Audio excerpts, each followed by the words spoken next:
चैत्राच्या रणरणत्या उन्हात गॅस सिलेंडरसाठीची ही भली मोठी रांग आहे रुकडीतील इंडेन गॅसचे वितरक शीलप्रभा इंडेन ग्रामीण वितरक यांच्या दारातील.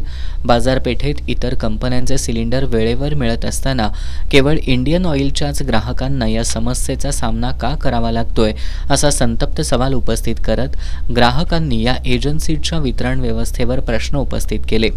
गॅस कधी मिळणार याचे समाधानकारक उत्तर एजन्सीकडून मिळत नसल्यानं ग्राहकांच्या संयमाचा बांध सुटल्याचं दिसून आलं.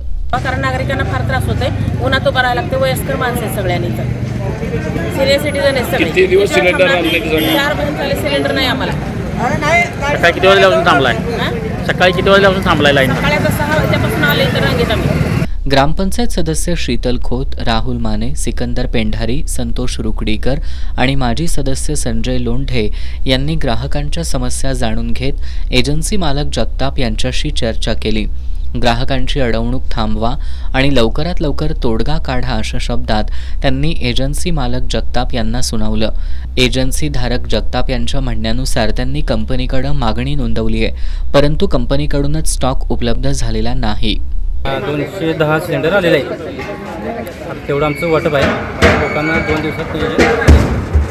आता 250 बुकिंग आहे. एकूण कस्टमर किती? आमचं 3000 टोटल आहे. आता माणगावला 1-2 दिवसात नियोजन होईल. 50% व्यवस्था करणार. माणगावचं 150 भर आहे. याउलट ग्राहक मात्र या विलंबासाठी एजन्सीचं ढिसाळ नियोजन जबाबदार असल्याचा आरोप करतायत. तुमच्याकडे एकूण ग्राहक आहेत 1000 ते 1500, तर तुम्ही टाक्या 300-400 मागवायला पाहिजे, जेणेकरून तुम्ही आले त्या गॅस वितरक गॅसच्या ग्राहकांना तुम्हाला टाकी देता येत्या. तुम्ही देणार 160 मागवला आहे, 160मध्ये कोण मागणार? तुम्हाला माहीत आहे आपले ग्राहक आहेत 1000च्या वर, तर तुम्ही टाक्या 300-400 जास्तीत जास्त टाकी मागवली पाहिजे ना. एका गाडीमध्ये किती टाक्या बसतात? 360 तरी टाक्या मागवायला पाहिजे होत्या. या प्रकरणाची सखोल चौकशी करून या विलंबासाठी नक्की जबाबदार कोण हे स्पष्ट होणं गरजेचं आहे.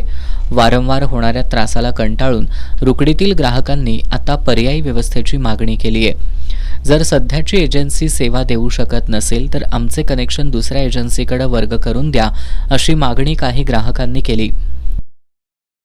ह्या टॉकीचं गेलं कुठे आहे? जेवढी तुम्ही टॉकीचं कमिशन दिलाय त्या टॉक्या गेल्या कुठं? त्याचं उत्तर आम्हाला पाहिजे. नाही तर ज्यापासून कमिशन मी घेतलंय त्यापासून माझं पैसे परत द्यायचं आणि यांचं कमिशन कट करून द्यायचं मला. ग्राहकांना दुसऱ्या एजन्सीचा पर्याय मिळाला तर सेवा सुधारेल असं ग्राहकांचं म्हणणं आहे. मी संतोष आकाराम दबडे गेले 1.5-2 महिने झाले सिलेंडर आम्हाला मिळालेलं नाही आणि इथे कृपया लक्ष द्या. आणि राहिलेला विषय कसा की आम्ही चुलीवर स्वयंपाक करत असताना आज इथं रांगेत उभा राहून आम्हाला सिलेंडर मिळत नाही.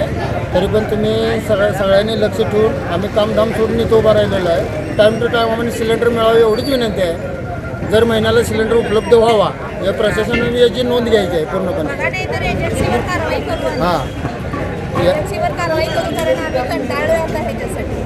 वितरणातील गोंधळामुळे अगोदरच ग्राहक त्रस्त असताना वितरकांकडील कर्मचारी 915 रुपयांच्या सिलेंडरसाठी 950 रुपये घेत होते. ग्राहकांनी याबद्दल जाब विचारल्यानंतर सुट्टे पैसे नसल्याचं कारण देण्यात येत होतं. टाकी कितीला इथं?